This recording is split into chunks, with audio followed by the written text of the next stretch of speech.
கோலிவுட் மட்டுமல்ல, உலகெங்கிலுமே போல சினிமா கலாச்சாரம் தற்போது ரீ ரிலீஸ நோக்கி போய்க்கொண்டிருக்கு. தற்போது ரிலீஸ் ஆகிற படங்கள விட முந்தைய படங்களுக்கு நல்ல வரவேற்புமே இருந்துட்டு இருக்கு.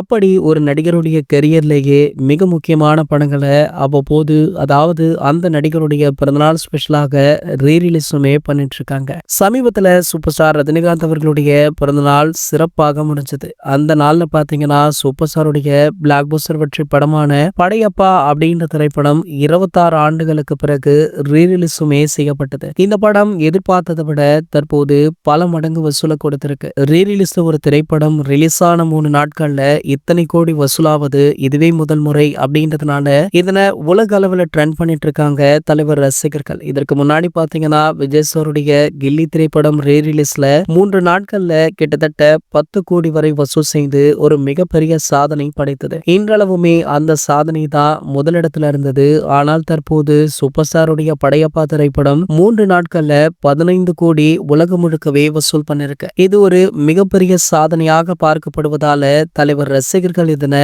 வேற லெவல்ல செலிப்ரேட் பண்ணிட்டும் இருக்காங்க. ஒரு ரீ ரிலீஸ் படத்திற்கு இந்த அளவிற்கு வரவேற்பா அப்படின்னு பலருமே வாய்ப்பிழக்கும் அளவிற்கு சூப்பர் ஸ்டாருடைய இந்த சாதனை நிகழ்ந்திருக்கு. இது போன்ற செய்திகளை பற்றி நீங்க உடனே தெரிஞ்சுக்க நம்மளுடைய சேனலை மறக்காம சப்ஸ்கிரைப் பண்ணிக்கோங்க.